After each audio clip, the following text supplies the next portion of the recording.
Welcome back everyone to the channel. My name is Garrett. Today I am bringing you a review for Smile. This video will be completely spoiler filled. All of my thoughts have to do with spoilers with this movie, so please refrain from watching this video if you don't want to get spoiled. I will ruin it so fast for you. But let's just jump into the review. After witnessing a bizarre traumatic incident involving a patient, Dr. Rose Cotter starts experiencing frightening occurrences that she can't explain. Rose must confront her troubling past in order to survive and escape her horrifying new reality. I'll admit this movie did have me for like 90% of the film until we got to the last 10-ish minutes, and then it lost me so fast. I haven't been mad at an ending like this in a very long time. The film is shockingly gory when I really wasn't expecting it for, like a haunting film like this movie says it is. And the amount and frequency of scares in this movie constantly keeps you on edge. You never know when something's gonna happen, most of which are extremely effective, by the way. The acting in this film is outstanding. Sosie Bacon as Rose is fucking fantastic. The movie spends so much time with her at the beginning for you to get how normal she is, what her normal characteristics are. And throughout this movie, she gets broken up piece by piece mentally, and you see the extreme that this movie takes his character to. Big shout out to Stasey, who plays such a small role in this film, but your performance was outstanding as well. She's the PhD student in the prologue of this movie before we get the title screen, the one that lets Rose know what's going on, that she's going through these super weird things. And there's such a stark contrast between where Rose is as a normal person at the beginning of this movie and where Laura is as a character already close to the end of her life. It was a really good impression. Job well done, Caitlin. I like the opening to this movie a lot. It really sets up this character, how she feels about her job, what her job is. So much work is done in the beginning of this movie, and it makes the rest of the film pay off so well. Sosie Bacon's commitment to this role is immensely impressive, and I can't say enough about this performance. Very well done. I do wish we were in this patient room more.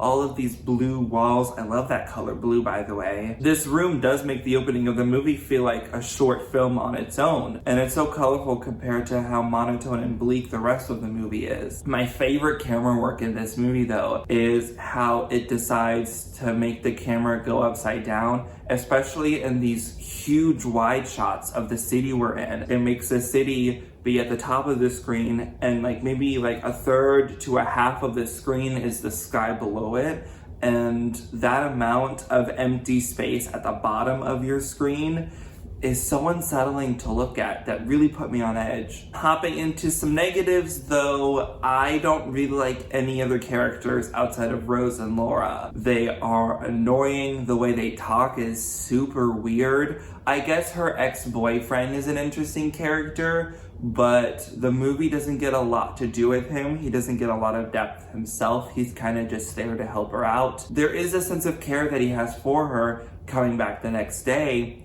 but it wasn't like, oh, I think you're really good for this person. And being a fan of the boy, what Jessie T. Usher's character does in this movie was not surprising to me. I was kind of waiting for that ball to drop. I was waiting for him to turn on her. It was very predictable what that character was gonna do, and it was really annoying to me because he feels like this sweet character, but at the same time, he's very controlling and makes Rose be so apologetic for her just having normal human reactions to things. And maybe that's also her fear of being perceived as a crazy person when she doesn't want to, nor does she believe people should be called crazy anyways. Although she does have this turn later in the movie where she calls the dude in the prison like a fucking psycho or something. And that was a weird line delivery and weird line in general for that to happen. Okay, so I hinted at this in my beginning of this review that I hate this ending, and it is atrocious. I fucking hate it. The scares in this movie were pretty practical. I think everyone's smile that they do in this movie is genuine. The director is just making them go as big a smile as they can and then Maybe some effects are done to like the top of their face, but I think the smile is real. With everything being so practical in this movie, when we get to the ending and this monstrosity character or whatever goes full Pennywise, CG, giant old lady, it lost me. I was like, oh, this isn't scary to me anymore. I don't care what happens in this movie. And then the movie decides that its conclusion for the film is that no matter how much work you put into becoming mentally healthy or getting through your past trauma, it doesn't matter. Fuck it all, I guess. You're never gonna get better, and everyone will forever suffer around you because of you, and you yourself will forever suffer. And it's so fucking bleak. And I do acknowledge this is the correct ending for this movie. If she decides to murder someone to pass this curse off to someone else, then she becomes a morally corrupt character, and how can we root for her or decide that what she did was for the benefit in general? She's still a bad person in that sense if she decides to murder someone. And the movie goes down that route. We have this like trance sequence of what we believe is her actually going to kill someone, and then she like pops out from it, and it was all just in her head. And then her just talking to what is not really her mom about her past trauma and her guilt of what she did as a child and not wanting to help her mom. And if she just defeated the monster that way, you know, setting it aflame and winning, that's so unsatisfying. It would just be like, oh, that was really easy in the end. Why didn't anyone in this movie before try to do this? Her dying in the end, setting herself on fire,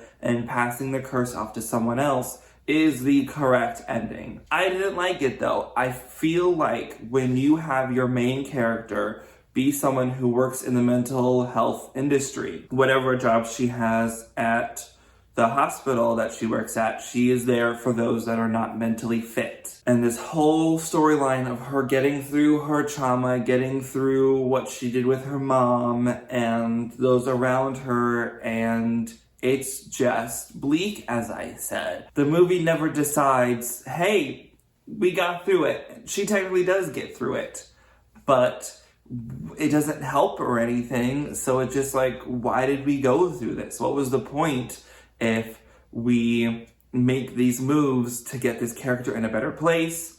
And what point is there? It really bummed me out. It's really clear the writers wrote themselves into a corner with how they wanted to end this movie. And I'm calling them out for it, because misusing those that are mentally unhealthy or have mental disabilities or illnesses is fucking ridiculous in this way. It really pissed me off. I don't know if I'm the only one who read this movie that way or like took offense to this, but I don't love that this movie did that. And I mentioned these trance sequences before. It does the same thing that Don't Worry Darling did. If you haven't seen that review of mine, go watch it right now. These were a bit more believable because they were extended scenes that felt like realistic scenes, not absurd things happening in the moment and then the character like popping out of it and we're back into the moment they were in before. But my complaint with this is so much of this movie then doesn't happen because of these trances.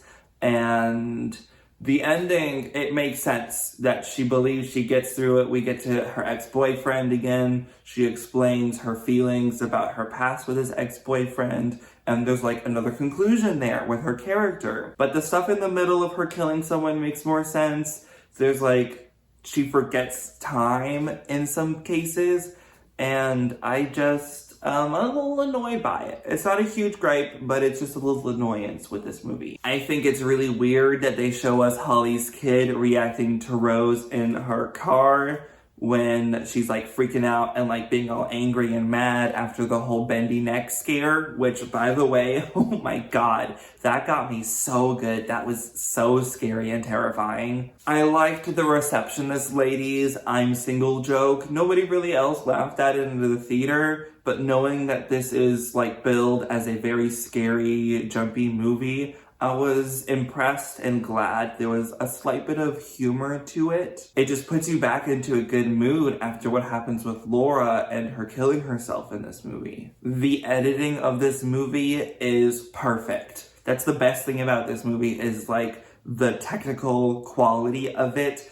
The camera work is great. I love this slow panning where the camera is showing that the character is reacting to something, that they're the focus of that shot. And then the camera will slowly move around the room to show us what they're looking at. And the amount of tension that comes from the movie taking its time, waiting to show you this scary thing happening.